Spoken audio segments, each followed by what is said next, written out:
Your beloved Boss Mike Cervera.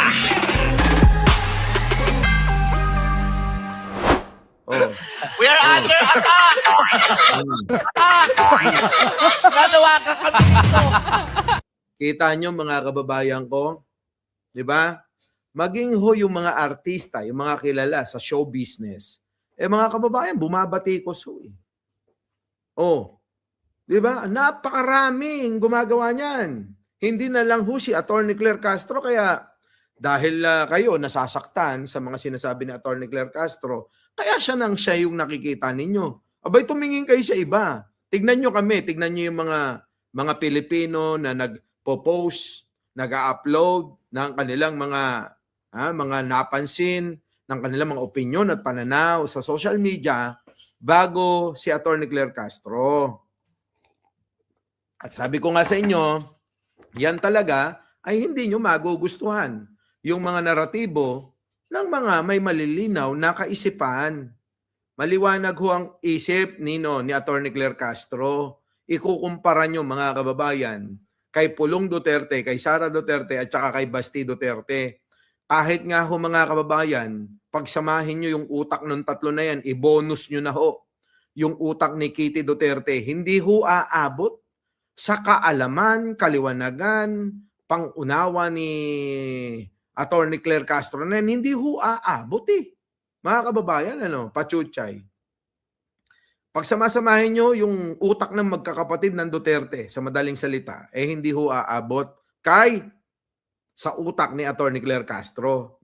Dito ka, dito yung kapatid na babae. Smile ka dyan. We're under attack. Kasi yung kapatid na babae gumagano sa likod. Tingnan nyo mga kababayan. Oo, yan ba yung sinasabi ng mga DDS na iba daw yung naratibo kaya hindi daw naiintindihan. Oo, dahil dilapat sa naratibo mo kaya ganyan yung sinasabi mo. Hindi ho, marami hong mga tao ang mga nagpapahayag na ho ng kanilang pagkadismaya diyan po kay Pia Cayetano. Yun po yung totoo. Nako, eto mga kababayan ko. Eto. Tingnan nyo itong isa pa. Marami hong gumagawa ng mga ganito ngayon sa social media. Eto mga naratibong sinasabi nyo.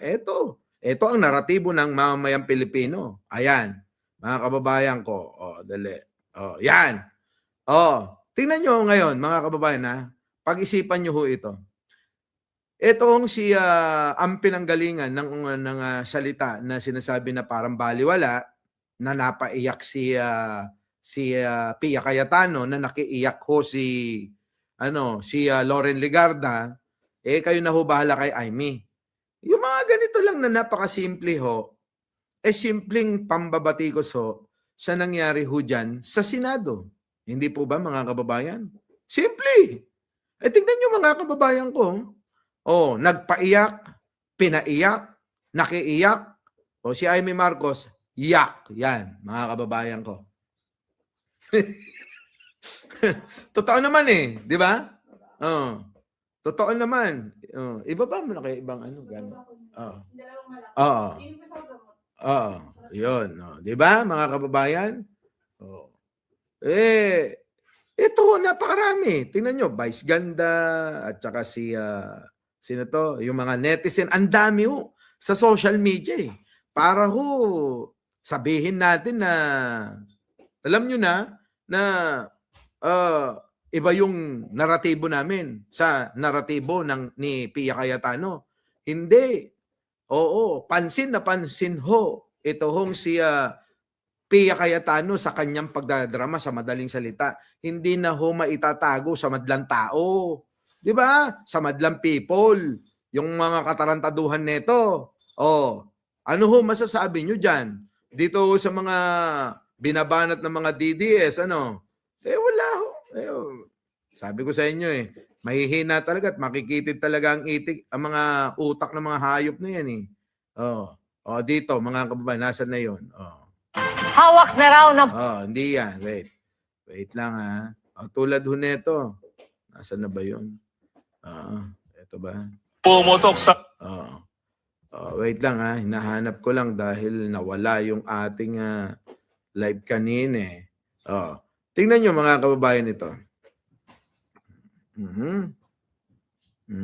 Ikaw ang senador, sir. Ako ang Sandilat Arms. Magpapakamatay ako para hindi ka hindi ka magalaw. Sandilat Arms. Magpapakamatay ako. Tingnan nyo ho ito ha. Itong si Bato de la Rosa, mga kababayan ko ha. Ito, isa ho itong kalokohan ho ni Bato de la Rosa eh. Bakit ho, mga kababayan? Ayan, no? Apektado sila ng husto. Tingnan nyo yung kalokohan ni Bato de la Rosa dito. Pasok! Ikaw ang senador, sir. Ako ang Sandilat Arms.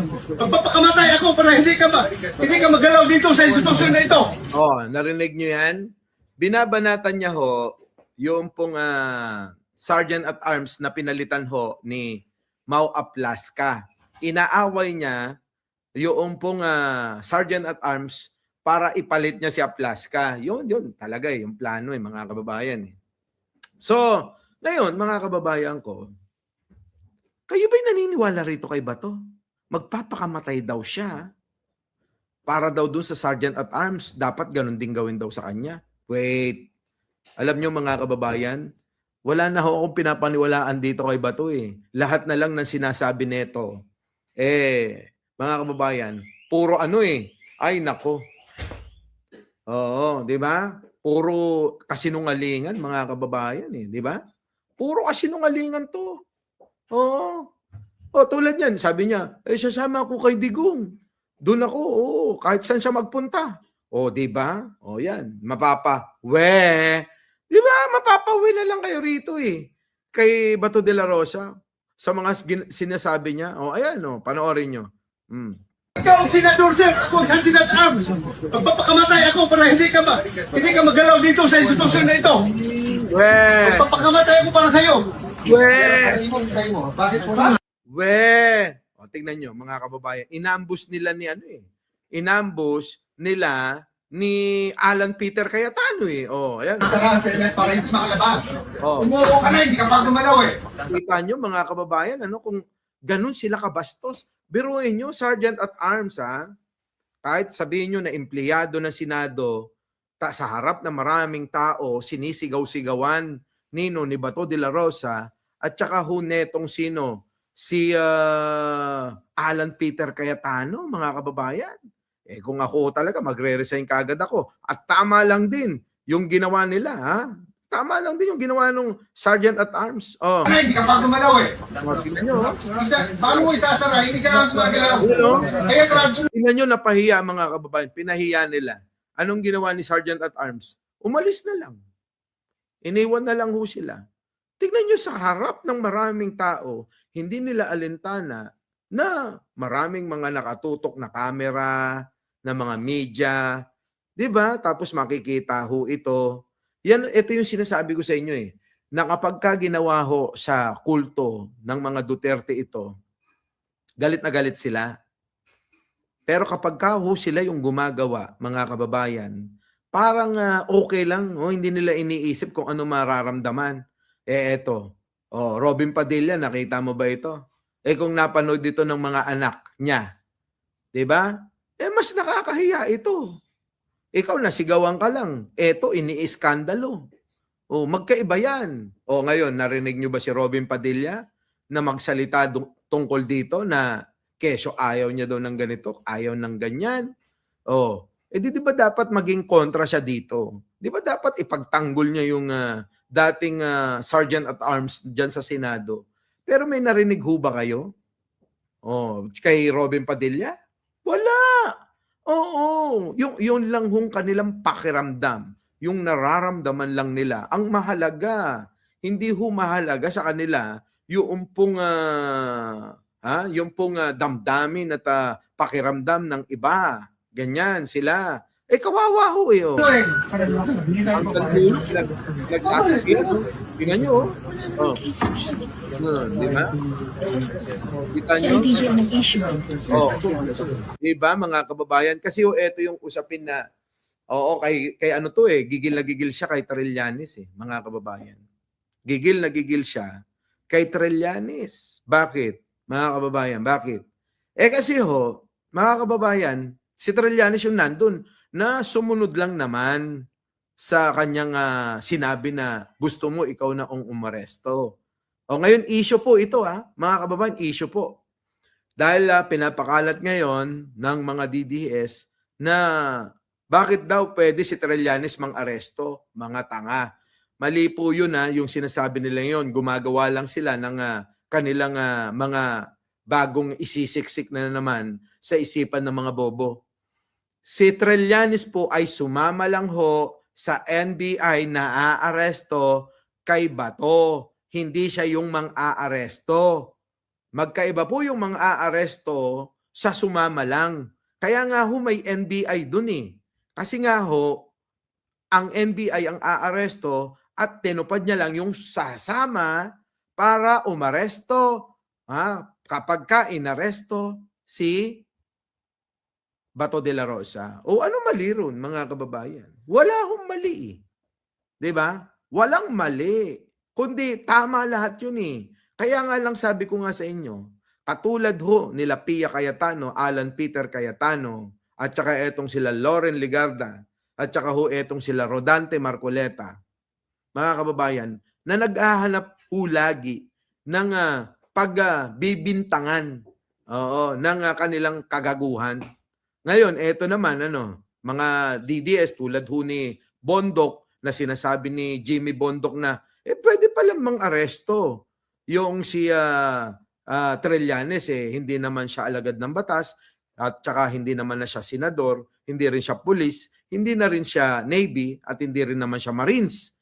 Gago pala kayo di ba nga sinabi ni Bato na samahan daw niya yung mga aaresto. Napakaliwanag naman ho na sinamahan lang. Ang problema lang, syempre, ang nakatutok na mga kamera ay nakay Trillanes. Bakit? Dahil kilala Dahil ang mga media naghahanap ng mga intriga na kakagatin ng masa at pag-uusapan. Wala namang problema yun. Dahil yun naman talaga ang gusto ng lahat. Kahit ho ako kung ako ang media, ganun din ang gagawin ko. Alam naman ng NBI agad yung kakausapin ko. Siyempre sa Trillanes. At tatanungin ko sa kanya, Sen, ano bang nandito kayo? Bakit anong pakay ninyo? Di pinakita yung warrant of arrest. Di ba mga kababayan? Hiling niya yun nako talaga naman. So yan, mga kababayan Mga kababayan, bibitinin ko po kayo. At itutuloy ko po ito mamaya. Dahil talagang yung oras natin talagang wala hindi kaya. So mga kababayan, maraming salamat sa inyong pagsama. Kahit ho ako bitin, mga kababayan, dito sa talakayan na ganito kaiksi. Gusto ko mga 1.5 oras, 2 oras, Pero kailangan na talaga namin umalis ni Jen Angeles kaway ng kaway. Mga kababayan, babalik po ako mamaya. Pero nasa ibang lugar tayo mamaya. Wala po rito. Maraming salamat po sa inyong lahat. Hindi ko na po kayo isa-isahin. Ano po? Thank you po. Our beloved Boss Mike Severa.